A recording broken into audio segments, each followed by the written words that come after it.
In here, yes, that's my leg, and on it are two very nice Taurus handguns, and I'm going to be running you through briefly what I know about this one, having now fired it. TS9, great freaking gun, let me tell you. But currently bone stock factory, and I'm planning a set of upgrades. This is a gun that I am for now finished with. This is my G3c. This is one of the newer models with no safety, so it basically handles like a Glock 26, except it's got an underbarrel rail, and obviously some modifications. Oh my lord, yes, they're modifications. Okay, right now both are cleared. We're empty. I will chamber check real quick. Yeah, we are clear. Same goes for this guy. We are clear.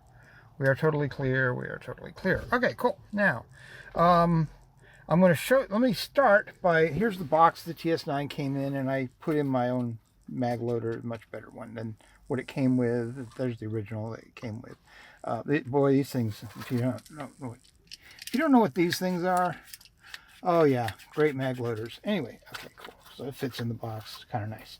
Now, came with extra back straps, came with two 17-round magazines. Here we go. Here's one of the three 12-round magazines that the G3c originally came with. Now, I'm going to show you something really cool. When I opened the box for the TS9, with, of course, the gun in it as usual, manuals in back there is fine. I'm not going to go over every feature of the TS9 because that's been done before. If you're really interested in the TS9, I strongly recommend the two videos, tabletop review and shooting impressions, done by a guy named of GB Guns. GB as in Great Britain Guns. He does really nice reviews, and he did a great review of the TS9. His review is one of the reasons I bought this thing. Okay. Let me show you the kicker, all right? When I opened the box, I saw the magazines, the two 17-round mags in there just like so. Cool, right? And then I went like this, and I went, oh, hell yes. Oh, hell yes. Why is that such a cool thing? Because these two magazines, there they are pretty much identical, except the one for the G3c does not have that square hole. That square hole here is how the TS9 and the TH9 family of guns, and some earlier ones, I think there was a PT845, any Taurus that has ambidextrous magazine releases, they release the magazine through a square block right there, okay? And you don't have that on the G3c. This is a G3c factory magazine. G3c grabs it at these edges. But looky here, looky here. This is what we call a double cut magazine. This magazine from the factory came with the TS9 is also set up so that it can be inserted. And yes, I just oh, come on. There we go. I just range tested this yesterday. Yes, that's a 17-round G3c. Okay? Now, we're going to talk modifications for a second on the TS9, and then I'm going to go over what modifications, well, no, let's start with what modifications have I done to this G3c. Okay, the internals are completely stock barrel, stock springs. It even has the stock plastic striker guide. Striker retaining system is all the original plastic. There are no changes inside this gun. No changes to the trigger. And again, we've cleared this, but let's check again. Let me do this. I'm doing this one-handed, but yeah, we are absolutely good to go, good to go. Okay, and none of these mags have ammo in them. Where's my other mag? There it is, yeah. Other mag, no ammo in it. Okay, cool. Now, what have I done to this thing? On the rear, I've got an optic plate for RMR optics, this dovetail mount, and this one happens to be pretty good. But the kicker is I've got a 3D printed hexagonal tube sight. This is a continuation of the Goshen Enterprises hex sight family of sights. It is a target focus, both eyes open system, just straight through hex. Okay? And this particular Taurus came from the Taurus factory about as good a gun as Taurus knows how to make. All the stars aligned with this particular one, because when I first took it out of the box, it had the stock front sight still there. Now it does not, you notice. It had the stock rear sight in, and I figured I would have to, drift the rear sight for windage to get it dead on. I'd have to figure out what height front I'd need for the right elevation. I tend to run 115 grain hollow points in my 9mm subcompacts in particular. Okay, so I knew that I needed it dead on for elevation with 115 grain. And I pull it out of the box and I shoot it, and it shoots dead nuts accurate right out of the box. Rear sight originally was completely centered in that channel. Front sight, good, obviously, and it shot to dead nuts perfect point of aim with 115 grain ammo. And when you fed it good 115 grain ammo, like Hornady Critical Defense 115, it shot surprisingly tight groups. Okay? Especially for what it is, for the size it is. And I wouldn't even say for the price point, just for this size class of gun, shot really nice. Okay, so when I mounted, and by the way, I measured, and the original rear sight and the original front sight were exactly the same height. So when it came time to bolt this on, after I've gone through several iterations of different custom sights I've tried, so when I went to bolt this guy on, I knew that as long as I had it lined up dead nuts accurate, vertical, front to back, and as long as my front and rear were exactly the same height, I knew that it would be dead on for 115 grain quality ammo. And that's exactly how it proved to be yesterday. Okay, cool, awesome. So what does that mean? This particular optic mounting setup that I've got right now would not be a good idea on my 40 Smith & Wesson G3c, not shown here. It's back home. I'm on the road right now. This setup would not work out on the 40 because it needed to be drifted a bit. So on the 40, I'm going to use a Glock pattern rear sight with a set screw. I'm going to drill a new hole dead center on the top of the slide, above but not protruding into the striker channel. I'm going to thread it with a bottoming tap, and I'm going to bolt a 3D printed sight just like this one in, so that it's anchored here and here at the rear dovetail channel. And that way I'll be able to drift that rear and make it work perfectly. And then the 40 will be at this level of tech. Okay? Now, one of the things I wanted to make sure of yesterday is that this length of hex tube, which is shorter than some of the ones I've been running, full length of the slide, currently on the 40, this shorter length would still work, and it does. Okay? By chopping the hex tube this much shorter, I get a faster sight picture, not necessarily as accurate as a full-length hex tube would have been, but it's a faster setup, and as a short-range, get-off-of-me kind of a gun, this is how I like it. This is exactly how I like this. Also, you can see the massive gas pedals. So when I've got this thing, I'm going to switch hands on my phone here for a second, okay? Woo-hoo-hoo, here we go. So when that support hand is on the gun like this, fingers under the trigger guard, and of course my strong side fingers will be in behind these, okay? I'm leaving a gap for them, okay? And then I'm squeezing between this finger here and the thumb here. So I'm controlling the muzzle rise very strongly. I've got my entire offhand left thumb firmly in the recoil control game, and folks, it works wonderfully. It works fantastic. Okay? Nice. So, the next thing I'm going to do is bring this guy up to a whole nother level. Okay? So let's set our G3c off to one side for a bit. Oh, by the way, the holster for the G3c, let's talk about that. That's this guy. And it is perfectly able to hold that because I've molded the Kydex around those big old gas pedals and those big acorn nuts. And that's really the only thing that the Kydex touches, is that assembly. So I could take that assembly with the light underneath it. Oh, and it's over molded around the light. It's not grabbing the light. The Kydex is not grabbing the light. The Kydex is grabbing this this, and the other side, the other one's on the flip side. Okay, so I could take this assembly off and put it on, let's say, anything else with a 3-slot rail, which would be Ruger American Compact, Ruger Security 9 Compact, Canik Medi has a 3-slot gun of this size range. I could put this assembly onto any of those guns, drop it into this holster, no changes to the Kydex or the wrap or anything, and it would work just fine.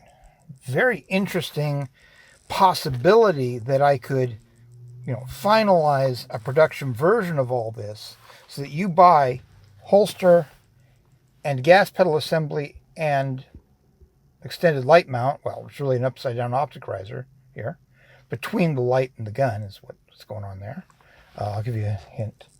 There you go. You can see what's going on. Okay, cool. So that's the upside down optics riser. That's the light.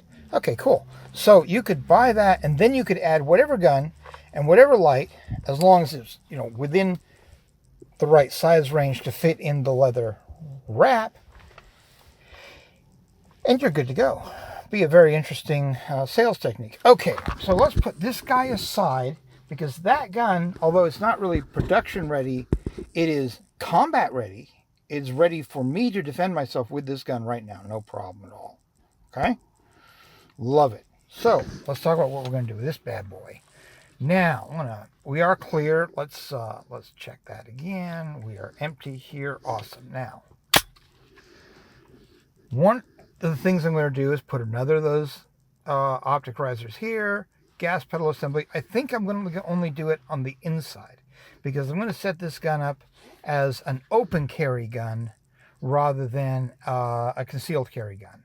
Okay, I've got my concealed carry gun right there. Awesome. So this is going to be my open carry gun, and it looks like I'm not going back into trucking for a considerable period of time, if at all.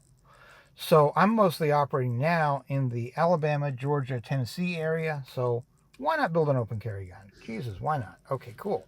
So I believe I'm going to be doing a single-sided gas pedal for right-hand operation instead of left-handed. And I'm going to be shortening this grip, because this gun from the factory is basically a Glock 19X kind of a layout. So 4-inch barrel, which means about that much slide, and it's got a 17 round mag, so it's pretty big. So let's go ahead and put that mag in there, empty, as you saw. Let's grab the other 17 round mag, and we can tell how far in it fits. Awesome. Okay. Now, I don't have it here with me, but I have on order a Taurus G3 15 round magazine, which is shorter. It's going to be, somewhere in this range. And it is also double cut. Square hole for the TS9, TH9 family, and corner cut here and here for the G3, G3c, G2, and probably a whole bunch of older ones like the PT111 Millennium G2, and God only knows how many other Taurus older guns have used this magazine layout. So I'm going to literally shorten the plastic to the 15 round. It'll be somewhere around that ish, okay? And then I'll have these two 17 round mags in a gear carrier on my belt as the reloads for both this gun and this gun. So I'll carry the same gear carrier with the two 17 round mags in it, with my multipliers, my Swiss Army knife, my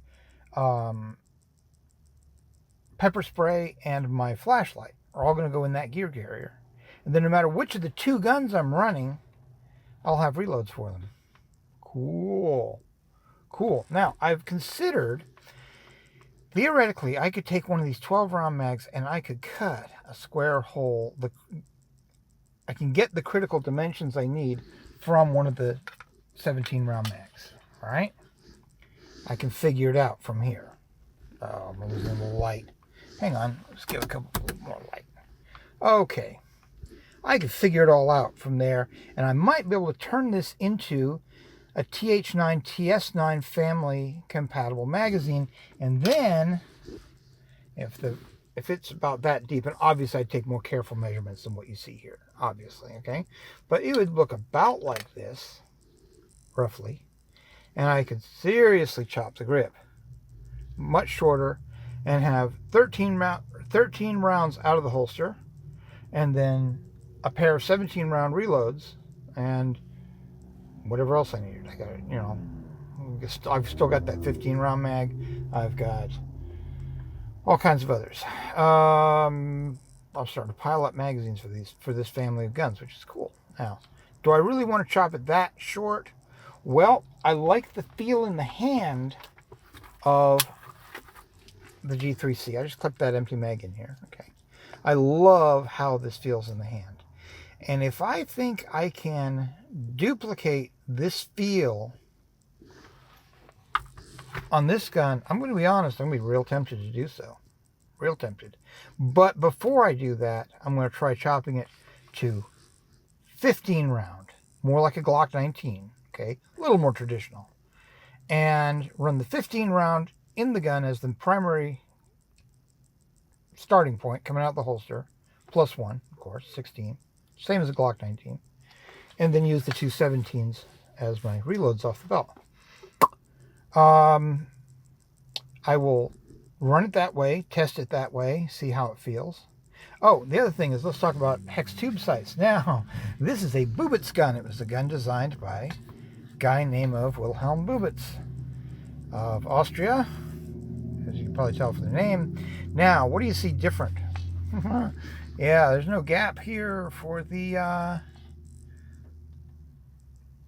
barrel window. It doesn't happen on the top. So there's no possible chance of a round popping up out the top and bouncing off of a full-length hex tube. So I can run a hex tube between the rear and the front. I can run a 7-inch hex tube, and I'll probably use aluminum and not 3D printed plastic for this one, with a blacked out rear face in black epoxy. This has a rear set screw in, I believe that is 5 millimeter with a 0.8 pitch, which is pretty standard 5 millimeter. So I can bolt the hex tube onto that, shave, these are painted white dots, there's no shredding involved, thank God. So I can shave those on my belt grinder down lower and slam the tube pretty far down, set up another mounting point for the front of the tube up here. Okay. I got some ideas on how to do that. Cool. Now I've got a windage adjustable setup, because I can always loosen that screw that's holding the hex tube in, and it will take the hex tube completely off, and use a standard Glock sight pusher tool to move this sideways. And I can use one or two washers if I want, front or rear, whatever I need to get my elevation correct. Now, when I went to shoot this thing, let's talk about how that went.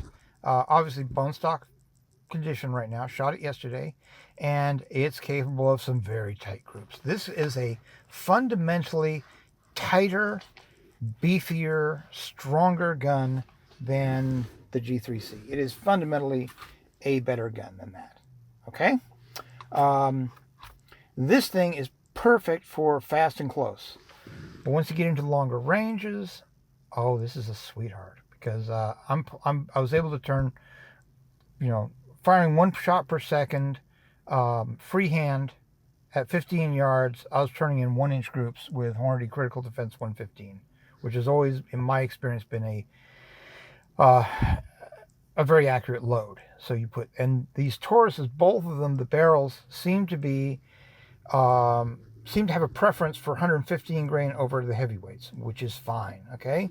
Because if I'm going to standardize on one class of load for both guns, because I'm going to use the same mags to reload from both of them, then cool, I can just do that. All right, so this thing's capable of putting in some real tight groups. Now, I found the windage to be off about 1 inch at 15 yards, and low about 1 inch. Okay, and I don't think it was me. I wasn't doing anything like that with the G3c in the same day. I think that's how the sights are.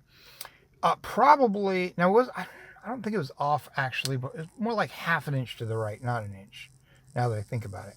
And so what I suspect is it's really set up for 124 grain NATO loads, because the thing is a NATO spec gun, and it's gone through NATO testing. So they probably set it up for 147 or 124 grain, and therefore it's shooting a little bit low with 115, which is fine, because I will have fully windage and elevation adjustable sights once I put the full length, what is it, 7.5, something like that.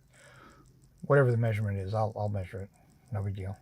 I have a couple of foot-long sections of aluminum hex tube on order, so I'll lay it all out.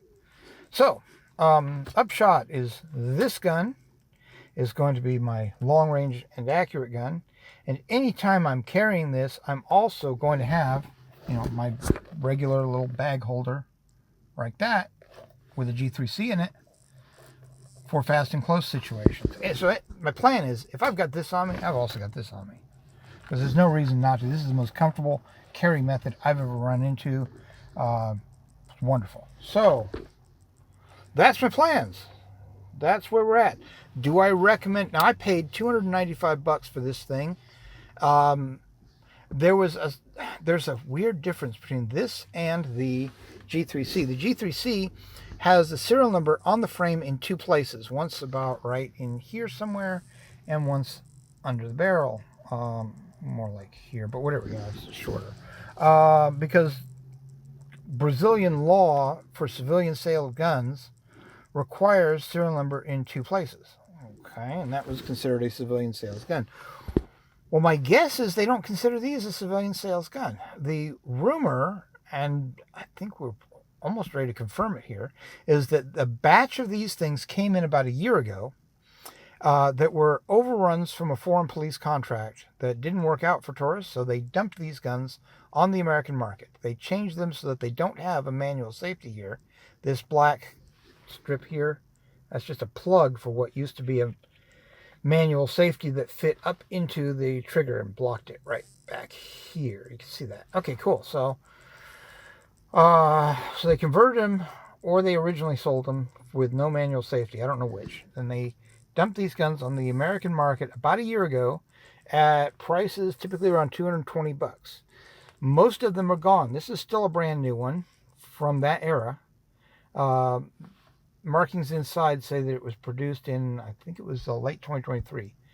And the prices on them are now they're running out. The prices are climbing. I paid $295 for this thing. Do I think that was a good deal? Yeah.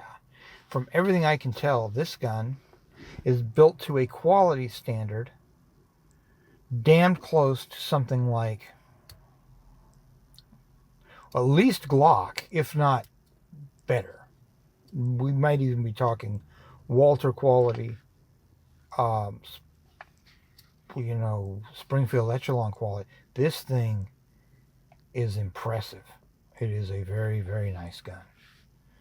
And for my purposes, because I'm putting that full-length hex tube on here from end to end, because of the design, others have talked about the Bubitz action, but what he's made two big changes. He's done a lot to keep the dust out of the insides. If you hold one of these up to the light, if I put a light behind it, you can't see through the gun like you can on a Glock or that thing for that matter. Okay, so it's internally blocked off from dust and debris and mud and whatever. Same thing on the rear. You notice there's no gaps, no holes, no obvious entry points for crud. And the downside of that is when you pop the slide off, it basically comes straight up.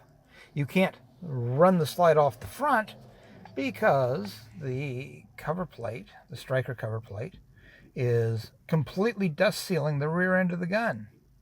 Therefore, it can't go forward on the rails. So it has to pop off. So the assembly and disassembly pattern is a little different than something like a Glock, but not anything you can't adapt to very quickly. Now those are the two big Boobits changes that really jump out on this gun. The trigger is good, but the trigger on the G3c, after about, this thing's got about 800 rounds on it, and man, it is smoothed out, and it is nice. It is clean take up to a wall, and then a crisp bink. Beautiful trigger, like I'm talking upgraded Glock level of trigger. This thing, you know, it's still a little janky feeling, but I think it'll smooth out. There's also a little bump right there on the pin that holds the dingus. Yeah, the little pin that holds the dingus is a little up. I don't think that, no, that's not making any difference. No, that's not making any difference. So, we'll see if it smooths in with use. I'm considering getting the Galloway Precision stainless steel striker spring guide for this gun instead of the plastic one that's in there. That apparently smooths things up. Galloway also has a lighter striker return spring that's supposed to improve the trigger feel, but I'm worried about reliability by running a lighter striker spring. Liable to get light primer strikes with that sort of thing, and so I'm not going to do that. No. So this is eventually going to look quite a bit like its older kid brother here by the time I'm done with it. Okay. And yes, I'll be adding a light. I've got another light, a Viridian 525 lumen light that I can use right now on the TS9. I'm operating on a budget here, but I'm having huge fun with crazy modifications that are working really extremely well and might lead to production gear at some point for somebody else. We'll see. Don't know. Anyways, Jim Simpson signing off. It is currently Wednesday, October 29th of 2025, and we will see how my adventure continues. Ta-da!